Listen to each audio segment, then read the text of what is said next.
This is my flame liquor engine. This is the valve.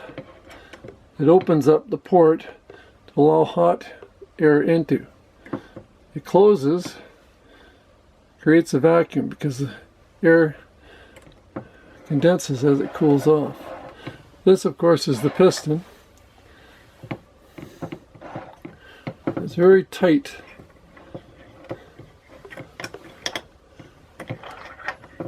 Because it's machined to be an exact fit. It's not exactly tight as an exact fit. This is, of course, the piece that I cast. This is what's going to be riding on it. This is called a cam. Or pardon me, this is called the follower. The piece I'm making is the actual cam that's going to move this back and forth to open this valve and close this valve.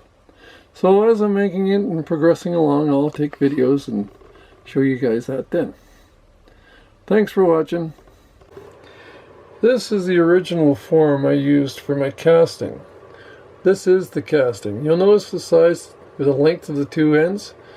The reason for that is so they can sit in the chuck and I can machine each face. When it's done, it won't be near that long. It's going to take a while, but I'll finish it. This, of course, is my pride and joy. Got your speeds for your feet, where this base will travel, how quick it'll travel. See, there's neutral in there, right in the center, and number 2 is the higher speed. This is the lever you push to get it to go, to get the this to move along the base there. So that's the one you engage. Turns this screw here, which of course brings this back and forth. And of course you've got your switch. Whenever you do machining, you want to always lock the one surface that you're not going to be moving. For instance here, I use this Allen wrench to lock this surface here from any movement back and forth. Underneath here, that lever is used to lock the longitude travel. So it'll tighten that up and that holds it tight. You see, you want to do that because otherwise your machining will chatter. It'll get messy. It won't look very fine. This isn't bad, but then again, there's other things too at play. For instance, the length sticking out there is not going to be a very good surface to turn with. And of course, how you've got stuff set up makes a big difference. It's all a matter of time and patience. So I'll finish machining this off here, and then I'll show you when I'm done. Here we are with the machining still. As you can see here, I'm using what's called a parting tool. See the nice little groove it's cutting? That will eventually cut the piece off. Now you'll notice here I've got a little bit tapered there. That's because I wasn't keeping track of things. I wasn't paying enough attention. So that's one thing you gotta do is pay attention. Sometimes you can Mickey duck stuff and then, it'll work out for you. So I'm gonna see if I can Mickey duck it this time. And that's Christmas music in the background because I like it. Hopefully you do too. Here we have a centering bit. You use this for the pilot hole. Because initially if you use a regular drill bit, it'll wobble all over the place and make really a big mess out of your hole. This is very solid, cuts very well. Cuts very well, precisely. Let's see if I can do this without killing myself.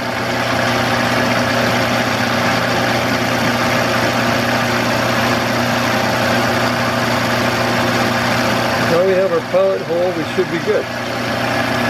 Notice it's precise. Yes, no wobble. Okay, the only part left now for this little piece I machined is to drill a hole that puts in the set screw that'll lock it onto place on the shaft.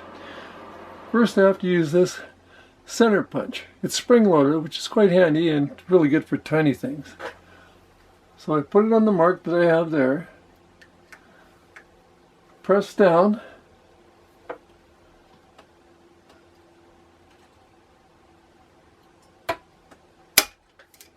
and that is the sound of it hitting and making a little dimple. You have to have a dimple when you're going to drill, especially when the surface is round. Otherwise it'll stray off to the side, guaranteed. The only way it works. This is the set screw that holds it in place. You can see the size of that thing? Very tiny, very hard to work with. but that's it. That's what's going to hold it in place on the shaft. Now, I didn't think the cam would work, but then again, you have to have a starting point of everything. So you see this line I've got crudely drawn here? This is going to be basically the outline of the cam with what I'm going to do to change it. We're going to see if that works. If not, well, we might make more adjustments. And if that doesn't work, then I'll have to make a whole new cam all over again, which means casting once again. Well, here we are. That cam that I made, you'll see the hole there? That was threaded at one time, 2mm threads. Trouble is, it's stripped, because the tooling I'm using is worn out and old. So therefore now I got to buy some new tooling, so I won't be doing any more on this thing until it arrives in the mail. But I will do something else though. That boss I will take and I will solder, or I should say, put some more aluminum into it. I have a map torch that I can do that with. Now that'll be tricky too, because it may not work out well. If not, well, I'll just make a new one. Anyway, that's it for now.